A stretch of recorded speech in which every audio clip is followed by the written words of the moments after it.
What is going on, everybody? Welcome back to the channel and welcome back to another Detroit Lions video. Now, the Detroit Lions in just a couple of days are set to host their regular season finale as the Detroit Lions, sitting at a 5-10 record, welcome the Minnesota Vikings, the 6-9 Minnesota Vikings, to Ford Field for the regular season finale. This will be the final NFL game for both of these NFL franchises in the 2020 to 2021 NFL season. And this game, although it doesn't have playoff implications, it does have quite a bit riding on it. There are draft picks on the line, there are jobs on the line, there's a lot to play for this game for both sides and both organizations. And in today's video, as we do and as we have done the past 15 weeks and the past 15 games for the Detroit Lions, we are going to be going over the game, previewing the game, looking at the strengths and weaknesses of both squads, look at the state of both organizations as they stand going into week 17, and overall try to decide who a winner will be for this week's contest.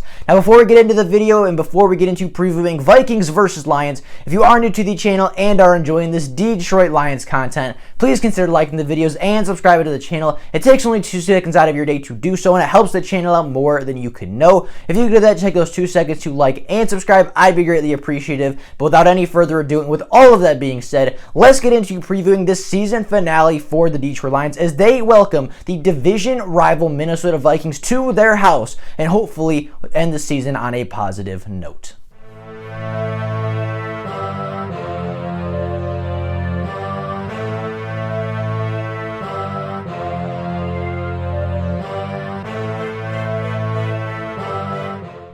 Now, starting with the Detroit Lions, starting with their strength as they are the home team, and obviously they are the team that we always cover, the Detroit Lions are going to look to their biggest strength this week, which obviously, as it is in every single other year, every single year of Matt Stafford's career, this has been the case. The strength of the Detroit Lions has been the passing attack. Now, the Detroit Lions on the season right now currently sit with 3,816 passing yards on the season, ranking 11th in the NFL. They have 24 passing touchdowns on the season, which ranks 18th in the NFL, while only throwing 12 interceptions, which ranks 20th in the NFL. Now, those stats are pretty decent for an NFL franchise. They'd be pretty decent for a quarterback on the season. However, 3 of those interceptions were not thrown by Matt Stafford. 1 of them was thrown by David Blau. 2 of them were thrown by Chase Daniels at different points in different games. You know, the Detroit Lions obviously having a backup quarterback and a third-string quarterback play for a significant amount of time this season. The stats are a little skewed. The stats are not quite as good as they would have been if Matt Stafford was the caller and was the full-time passer for every single pass attempt this season as he has been in the past.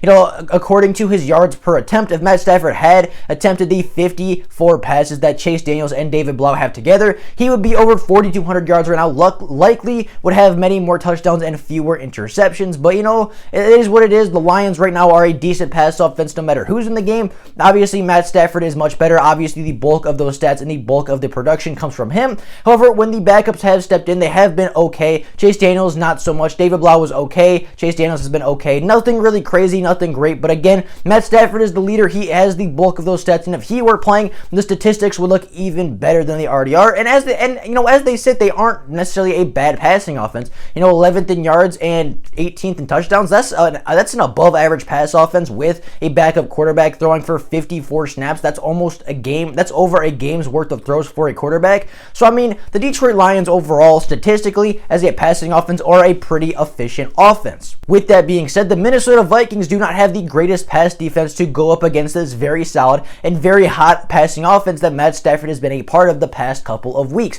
The Minnesota Vikings on the season are ranked the 24th pass defense as far as yardage. They've allowed 3,853 passing yards on the season, as I said, ranking 24th in the NFL. Along with that, the Minnesota Vikings ranked 20th in touchdowns allowed with 27 on the season. They aren't really doing anything great through the air. They aren't really stopping the pass. They aren't really stopping it through the air. No yardage being, they're not really holding teams to low yardage or low touchdown numbers throughout the season. You know, last week I believe they allowed over 300 passing yards to Drew Brees. They have 2 interceptions, which was, obviously nice for Minnesota Vikings fans, but again, still gave up over 300 passing yards in the air. And, along with that poor passing defense, along with that poor defensive performance in the passing game, the Minnesota Vikings don't have the greatest rushing defense either. Overall, the Minnesota Vikings defense hasn't been stellar this season, and of course, course, if you have watched last week's game, if you watched the Week 16 matchup between the Minnesota Vikings and the New Orleans Saints, you'll know exactly where I'm talking about, as the Minnesota Vikings, currently on the NFL season, have the 28th rushing defense as far as yards, allowing over 2,022 rushing yards, ranking 28th in the NFL.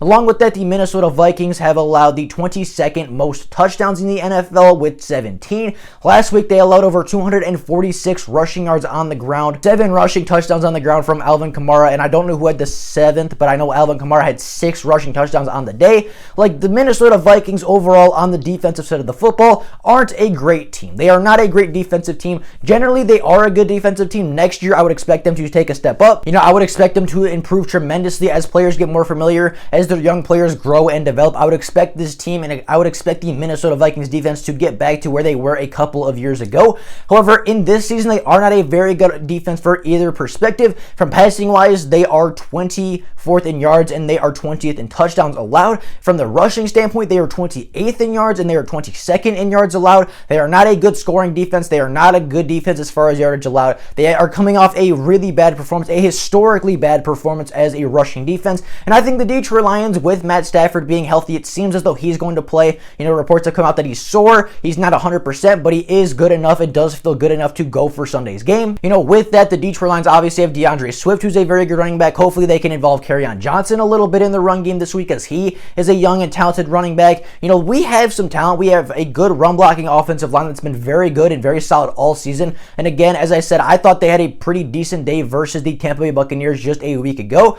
So I do think the Lions offense can put up some good points. I do think they can put up some good yardage versus especially with Darrell Bevel, their offensive play caller, coming back. I do think they are going to have a good game. Matt Stafford's going to be back. DeAndre Swift is going to be healthy. The offensive line can hopefully pick up from where they left off last week from the running game and the run blocking. DeAndre Swift is obviously a great running back. Our wide receivers are good to go. The Lions are a good passing offense. They are a decent all-around offense as far as yardage and touchdown and scoring. And so I think the Lions, facing a very lackluster Minnesota defense, will be able to put up some points. I do think they will be able to keep this game very close and very competitive throughout the entire thing. However, just like the last couple of weeks, just like the last couple of times in the last couple of really close games this Lions team has had, I'm not entirely convinced that the defense can hold up their end of the bargain to get this Lions team across the finish line and get this team to their 6th victory on the season. Now, the Minnesota Vikings, as every NFL team does, has their own set of strengths, and the Minnesota Vikings strength is the rushing attack.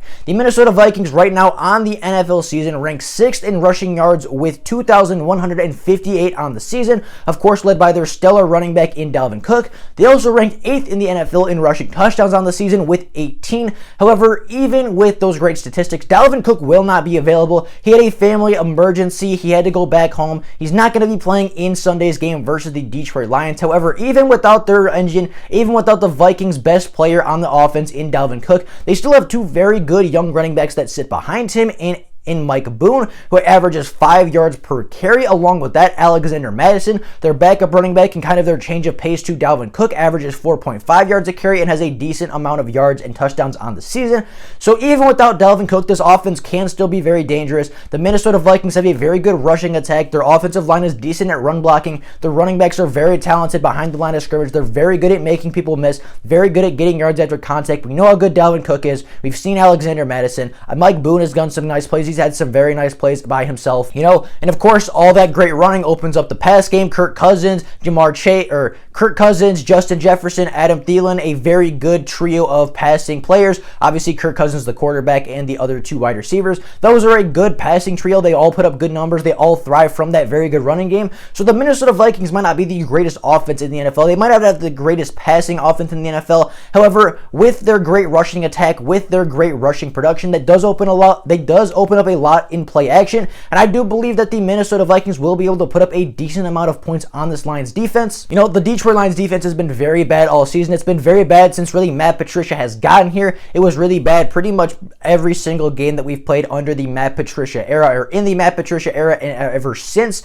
The Detroit Lions this year have allowed the 2nd most yards on the NFL have allowed the second most yards in the NFL with 6,208 yards allowed in total. They have the second fewest turnovers forced in the NFL with only 12. They are the worst scoring defense in the NFL by quite a big margin. Like, they are not a good defense. They're already shorthanded. They've been shorthanded the last couple weeks. Pretty much the majority of the season, they've been shorthanded because of injuries or COVID. You know, that's going to be the case again. They are without a lot of their starters that started the season, as well as cutting safety Jaron Kearse halfway through the week. So the Lions are going to go into this game very underhanded defensively. They're going to go into this game very undermanned, very underhanded, very, very injured, very just not at full strength. They're not going to be at 100%, just like they haven't been at 100% for a majority of the season. I'm not going to make excuses for this Lions defense. Yes, they have had a lot of injuries. Yes, they have had a lot of very unfortunate events happen to their defensive players, but that's not an excuse for how poor this defense has been playing. They got to step it up, but from everything that I've seen, and especially with Jaron Kearse, one of the better safeties and one of the better defensive players on this team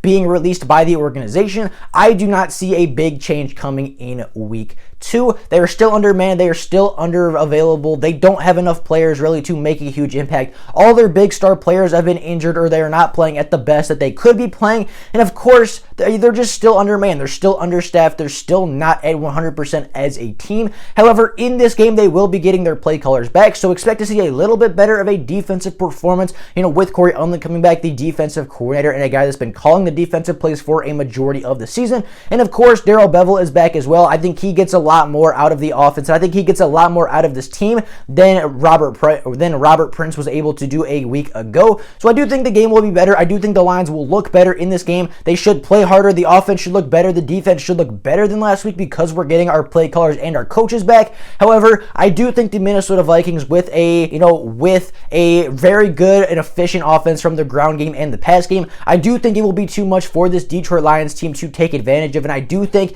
it'll be a relatively high scoring game. I do think both defenses are very, very poor this season. Neither one is playing particularly well. Both offenses are fairly efficient through the ground and through the air. So I do think it will be a high scoring game, but in the end, I do think the Minnesota Vikings put up enough points to crush our Detroit Lions for the second time in the season. However, losing this game might not be the worst thing for the Detroit Lions. They would get a higher draft pick. They would move up higher in the draft. They could obviously look to fire people after this game. They're going to look to clean house anyway. So, the outcome of this game, regardless, isn't really important to me, isn't really important to anybody. The Lions are out of the playoffs. Either they get a couple spots higher in the draft, or they sit pretty much where they are in the draft order right now. It's, not really, it's kind of a win-win situation. Either you win, you beat a division rival, and you close the year out on a good note, or you lose, you get a little bit higher in the draft order, and you get, hypothetically, get a better player as a result. But, the outcome is not necessarily the most important thing. The Lions are looking for talent. They're looking at individual players this week, or they should be looking at individual players.